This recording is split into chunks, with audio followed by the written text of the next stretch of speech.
guys, I'm standing here in front of a croc well. This croc well's been here since I have been around.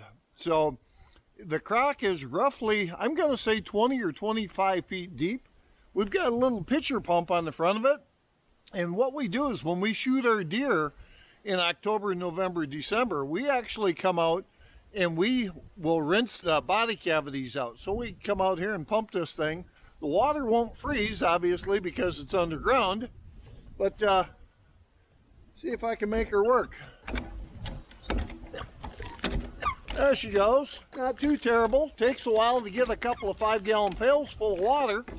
But basically what we do is we pump this water out into 5-gallon pails, and when we throw it up inside the chest cavities, rinses out all the bloods and all the nasties. And this water is also at least 55 degrees, so it cools things down very quickly. So you shoot that doe buck in October, we always find that it's a good way to cool these things down very quickly. See if we can peel this lid off. Just a lid that sits on top of there. So there's the water level. We got a pipe in and a pipe out. Pipe out, this one goes to the county ditch. This one goes to the pond out back. And then you can see our drop tube that goes down inside there. That drop tube is roughly 20 feet down, I would guess. We pull this pump out during the winter time, but what happens is this water is always flowing out into the pond, which helps create a nice flow. That is a spring-fed well, and we try to get down, well, I won't say we get down there anymore. I can remember as a kid that we used to get down inside there with a long ladder, and we would stir them stones and stuff up. Nowadays, basically, when we need to stir it up, we take another pump, we force water down in there, and we just stir the heck out of it. Take a ditch pump and we pump it out. So we'll walk out here to the pond. Probably about, I don't know, 7, 8, 10 years ago, we had this thing pumped down and we had it dredged. We had them come in there with a couple of big machines, and my dad was up here on his John Deere 770, and we took all the seaweed that was out and we put it out into the field, and we made a, I guess a little shooting backstop for target practicing. We didn't do this because of we wanted the backstop. We did it because we wanted to clean the ditch out. And we were getting some giant turtles out of here and some other stuff. But so here's the pond. I don't know, it's probably, if I was to guess, it's maybe 200 feet wide by, I don't know, maybe 100 yards long. But this pond is roughly 25 feet deep. Some decent bass in here. Years ago, we found that the locals were coming in here and they were ice fishing this thing with goldfish, because one year we had 3 or 4 goldfish in this pond. There's nothing like that in there. There's some decent bass, but that's about it. We used to have rainbow trout years ago. My grandfather would buy them and plant them, so when we were kids, we were able to catch these rainbows. But so you can see the pipe coming in from the well. You can see that you've got a little bit of rust coming in or coming out. So that water that you've seen at the Croc, that was basically the level of the pond that we have here now. Now at the other end of the pond, we actually have a drainage outlet pipe that goes to the county ditch. So basically this water flows and flows and flows. So we're going to walk around to the back over here. We've got a windmill. That inside this windmill, there's a piston that's probably, I don't know, I'm going to guess that's probably an 8 or a 10-inch piston. So basically this piston goes up and down, and when it goes up and down, it actually pumps air down inside the pond.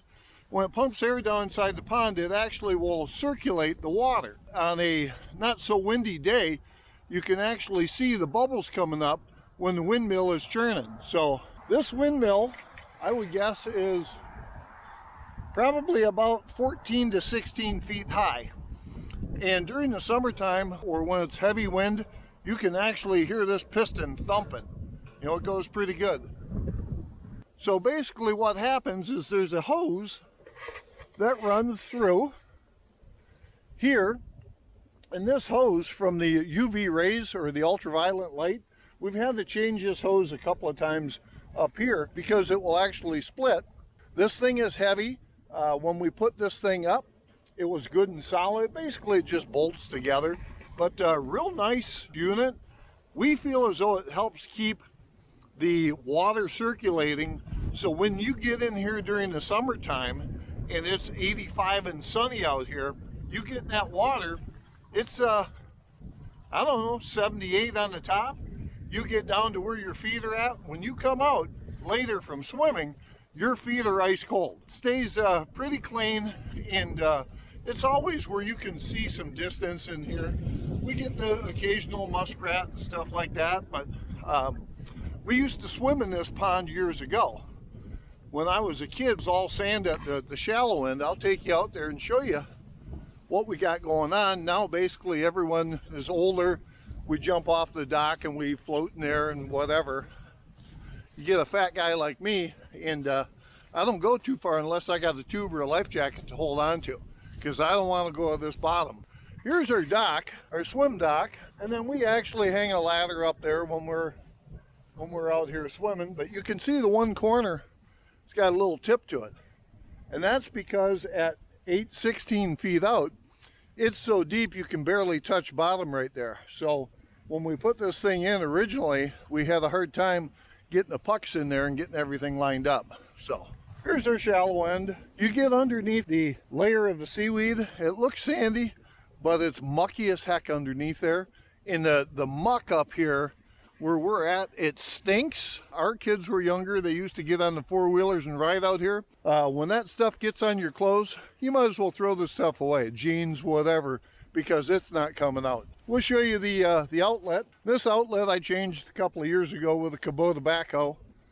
Dug it out, put a piece of plastic in here. Well, the culvert in here, so really can't see it. Just a piece of 6-inch PVC, and then that goes to a ditch that goes out to the county. So pretty laid back, but I'll tell you what, when you get a pond like this and you get that windmill, it does make a difference. So I hope I enlightened some of you guys on the ideas of the windmill and the pond, and appreciate everyone stopping back by the channel. We're going to go out and check out our food plots that we put in, and we put a couple of new ones in, so I got to go check up on them. So thanks for watching. Appreciate everyone stopping back by the channel. Don't forget, Charlie the Plumber, one of the few things in life you get for free, even on the internet. We'll talk to you guys soon.